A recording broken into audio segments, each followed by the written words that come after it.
आज कुछ ज्ञान भरी बातें कुछ स्टोरी वेरी कुछ नहीं बताऊंगा आपको। आज मैं बस आपको 2 पजल्स बताऊंगा। तो यह रहा पहला पजल। सोचिए अगर आपके पास एक कार है, 2 सीटर कार है, मतलब आप ड्राइवर सीट पे बैठे हो और एक दूसरा सीट खाली है।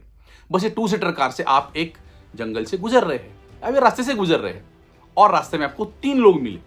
पहला, एक आपका दोस्त, आपका जिगरी दोस्त, जिसे एक जगह पे पहुंचना है, कोई इंटरव्यू लेने के लिए, कुछ करने के लिए उसे पहुंचना है एक जगह पे।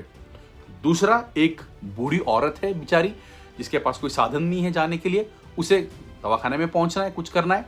और तीसरा, ये जो आपको बहुत अच्छा लगता है, जिसके आप सपने देखते हो, जिसे आप अपनी गर्लफ्रेंड या अपना बॉयफ्रेंड बनाना चाहते हो, वो इंसान तीनों एक साथ आपको दिख गए। अब इशू ये है, इन तीनों में से आपको सिर्फ एक ही इंसान को गाड़ी में बिठाना है, लेके जाना है। तो बताइए आप किसे चुनोगे? वो बूढ़ी औरत को, आपके दोस्त को, या आपकी ड्रीम गर्ल को? अक्सर मतलब आप वीडियो पॉज करके आंसर लिखिए, सोचिए क्या होगा। खैर, तो उसका आंसर यह है कि आमतौर पे जो नॉर्मल लोग होते हैं वो क्या बोलेंगे, अरे बूढ़ी औरत है बेचारी, ह्यूमैनिटेरियन पर्पस पे, एक इंसानियत के नाते भाई उसको हेल्प करना चाहिए। लेकिन आपका दोस्त और आप खुद लॉस में रहे ना। लेकिन जो विद्वान लोग होते हैं वो क्या सोचेंगे, वो आएंगे अपनी गाड़ी लेके, अपने दोस्त को बोलेंगे, भाई ये ले गाड़ी की चाबी, ये बूढ़ी आंटी जी है, इनको गाड़ी में बिठा और लेके जा, मैं अपनी गर्लफ्रेंड के साथ चलते चलते अच्छी बातें करते करते मैं पहुंच जाऊंगा।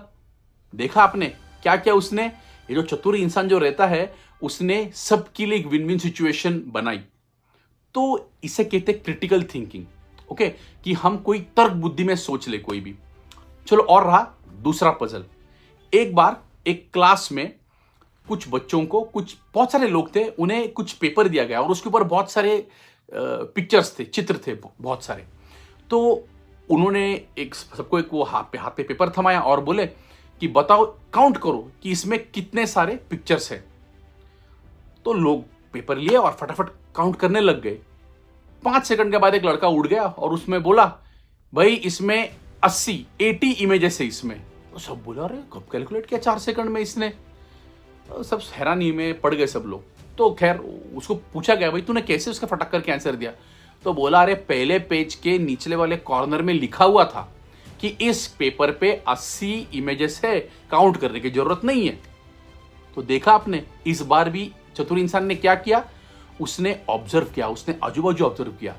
तो खैर, ये जो क्रिटिकल थिंकिंग जो होता है, वो चतुर लोग होते हैं, वो कुछ हमसे अलग नहीं होते ज्यादा, सिर्फ उनका ऑब्जर्वेशन होता है।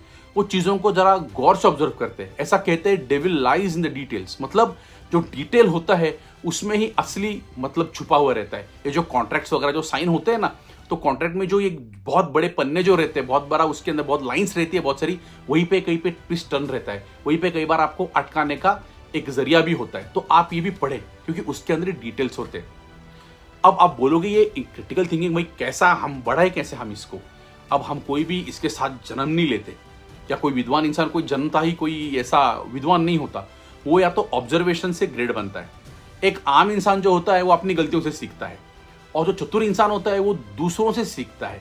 अब दूसरों से कैसे सीखे? या तो आप कोई बुक्स पढ़ो, या आप कोई अच्छा ही कोई नॉलेज देने वाला कोई वीडियो देखो। और अगर सोच ही लिया है कि आपका नॉलेज बढ़ाना है, आपका क्रिटिकल थिंकिंग बढ़ाना है, तो लेते रहिए ये विटी शॉट।